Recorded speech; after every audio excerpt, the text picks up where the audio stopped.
Hi, I'm Carolyn Evans-Hammond, and welcome to my tasting room. Carolyn's tasting room is where you can taste exciting wines with me. And tonight, we taste 4 wines for Valentine's Day. So, here's a flight. The non-vintage Romeo Prosecco DOC from the Veneto region of Italy. The 2021 Juliet Prosecco Rose DOC from the Veneto, the 2021 Popcorn Chardonnay, a VQA NIagara wine from Ontario, Canada, and the 2020 Farina Ripasso Valpolicella Classico Superiore, a DOC wine also from the Veneto. So let's taste.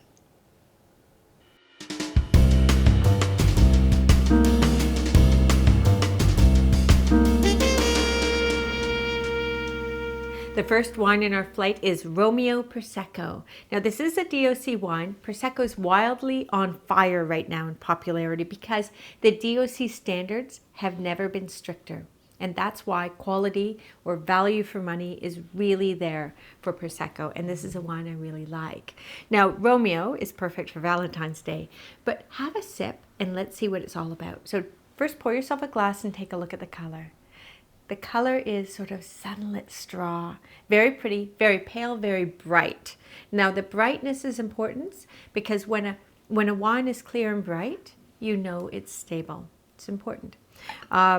You'll notice my glass actually has no bubbles. That does not mean this is a still wine. It's actually that my wine is in a perfectly clean glass. It's brand new. So there's no bubbles. There's a little, trick for you. So on the nose, I love that. Marzipan. Pears poached in sugar. White peach.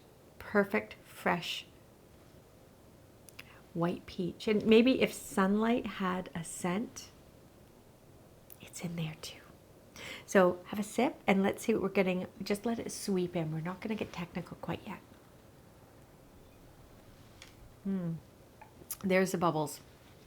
Fine, tingling, great crystalline acidity, beautiful, quenching, refreshing, and elegant. And there's a certain delicacy here too, which is, what you want in a glass of Prosecco. Now let's tease it apart a bit. We're going to focus on the tip of the tongue to see whether we're detecting any sweetness.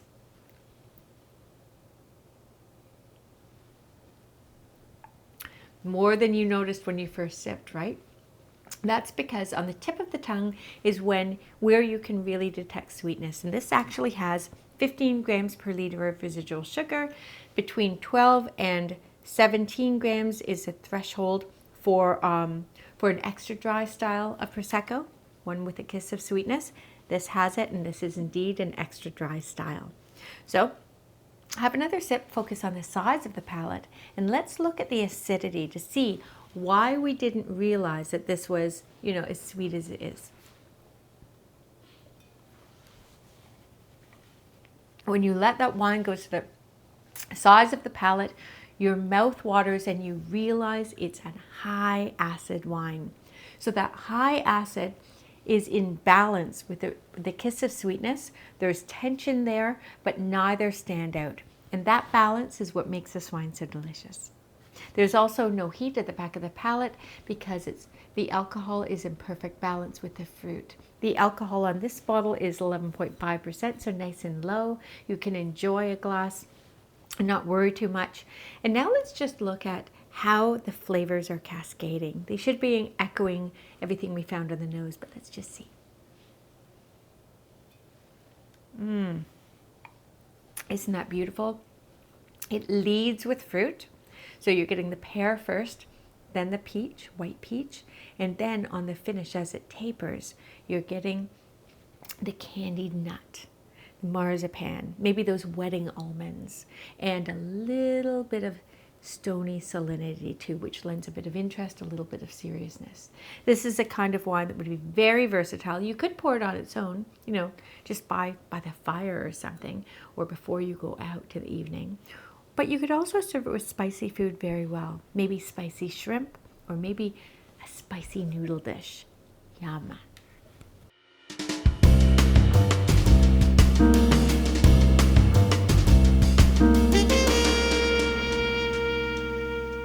The second wine in our flight is a Prosecco Rose. Now, Prosecco Rose by law must be vintage dated, and this wine is young and fresh. It's a 2021. So perfect for Valentine's Day. Juliet Prosecco Rose DOC, and it's a wine that I love. Now, I recommended the 2020 before. I haven't recommended the 2021 yet, and I really like it, so I'm excited to be sharing it with you today. So pour yourself a glass and notice the color first. Beautiful salmon color. It's like a, it's not too pale. There's a bit of color, and it has some really pretty sort of orangey inflections. I love this. It's very pretty, and it's a kind of wine that, is pink, and it's Valentine's Day. It's perfect. So on the nose, now this is interesting, isn't it? It smells very serious because there's lots of illusions. I'm getting violet and rose, maybe a whisper of red currant,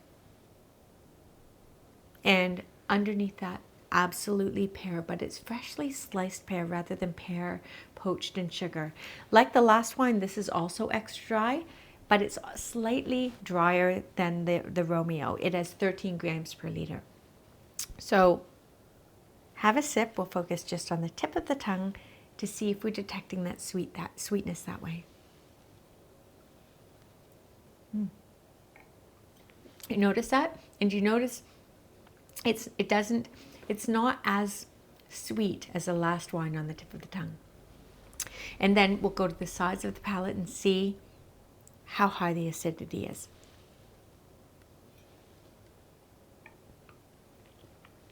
It's high, but it's not as high as the Romeo. It's high enough to offset the sweetness. Beautiful round tension there. Lovely balance, which we look for. And it's why it tastes so good. Have another sip, and we're going to focus on the mid palate and see not only the weight of the mid palate, but also see what it's expressing.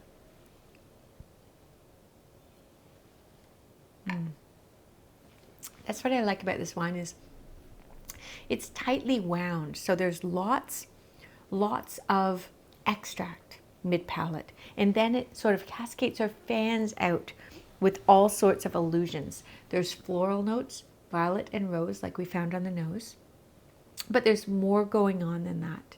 And I like that. For a wine that's, around $15, that's value because complexity is a hallmark of quality, and we've got complexity here. So you're getting the stone fruit, you're getting the orchard fruit, you're also getting floral notes, and you're also getting, on the very end, salinity, which I like again because it primes your palate so you want to eat, So this is a kind of wine. Now, Pinot Noir, with a hint of Pinot Noir, it works magically with mushrooms. So this is the kind of wine you pour with mushroom crostini, match made in heaven.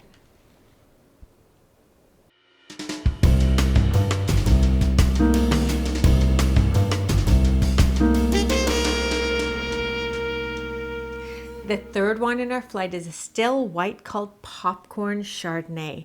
Now this is the perfect wine for date nights or Valentine's Day on your own with a big bowl of popcorn and a movie. Love it.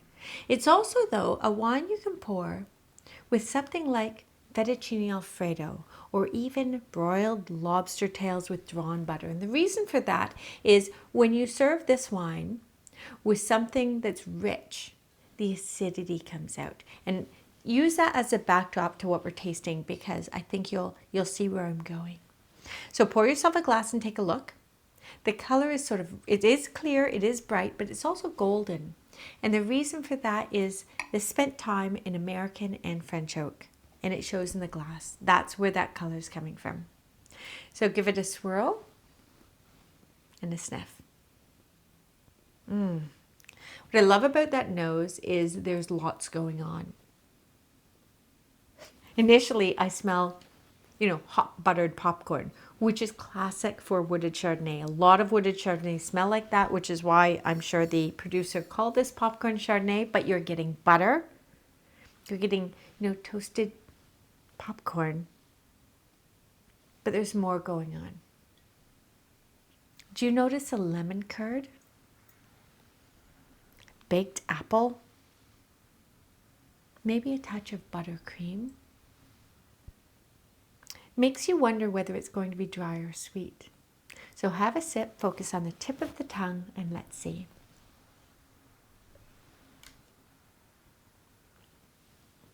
It's not sweet at all. This is a bone-dry wine. Now I know technically this has 3 grams per liter, which is a bone-dry wine. Almost all of the sugar has been completely fermented. But let's focus on the sides of the palate and see what the acid is like.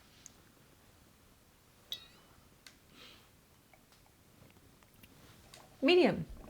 It's balanced. So it's not nearly as high and mouth-watering as the last 2 wines. The 2 Proseccos had searing acidity balancing a kiss of sweetness. You ended up with balance. But here, the acidity, it's not making your mouth water a whole lot. And that's because there's no residual sugar.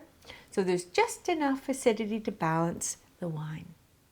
We know that this wine, I think, underwent malolactic fermentation. So what it did was the winemaker converted or let the wine convert the malic acid, which is a green apple acidity found in cool climate Chardonnay, to the softer lactic acid, the acid found in milk. And that's why it's so buttery. So have a sip. And what we're going to do now is we're just going to see how it's expressing itself on the palate and whether everything we found on the nose is being echoed on the palate. Hot buttered popcorn. Fantastic. Even on the finish, more of that. Yes, the fruit is there. Yes, it's apple, and yes, it's citrus. But there's also lots of nuance going on from the oak. Vanilla, yes, from the American oak. Nuttiness, yes, from the French oak. And there's length. So this is a wine you can absolutely pour on Valentine's Day.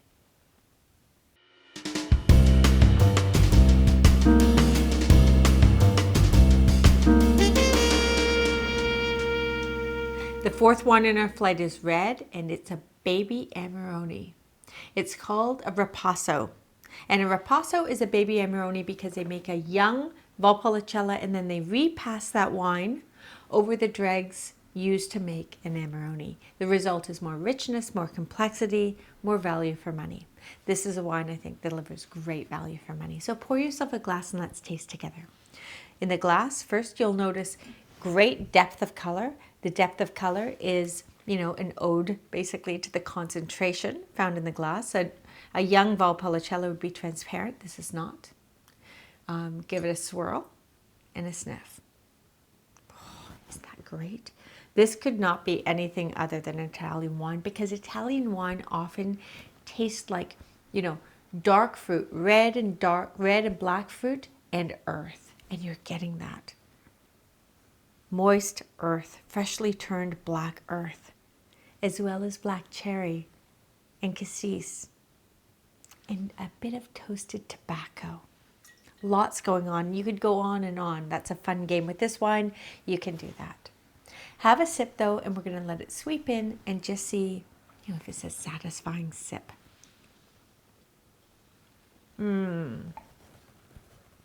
Yes. Without parsing apart why, is it good? Yes, you just know that because it's delicious. Nothing sticks out. So the alcohol is not sticking out. The acidity is not sticking out. It's not too sweet for the rest of the elements. Lovely mid-palate stuffing.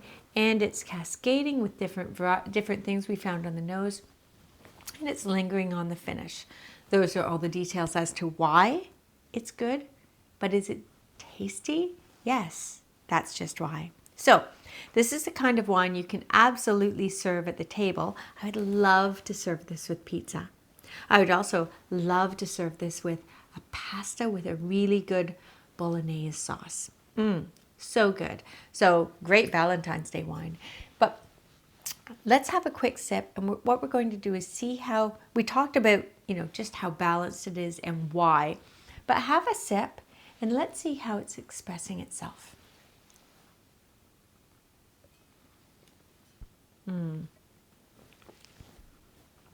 Now on the tip of the tongue, because I just naturally do that, there is a whisper of sweetness. This has to the tune of 8 grams per liter.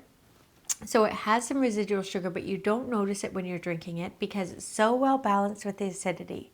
The acidity is relatively high because of the grape varieties this is made with. And Valpolicella is relatively high acid. And what that means is you can serve it with tomato-based sauces. So like the bolognese sauce, fantastic. Pizza with a red sauce, yes, it works because of that mouth-watering acidity. And the residual sugar means you can also serve it on its own cocktail style because there's a roundness, because it's easy to enjoy. Now have another sip.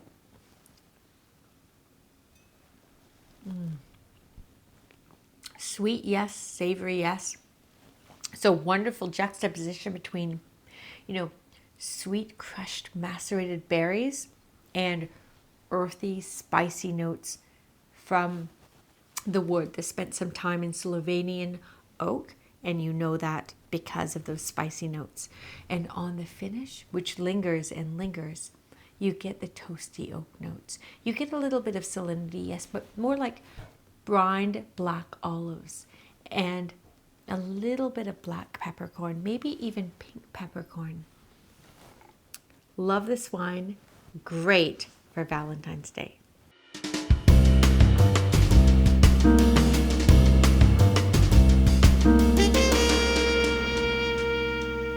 So there you have it, 4 wines for Valentine's Day, which is just around the corner.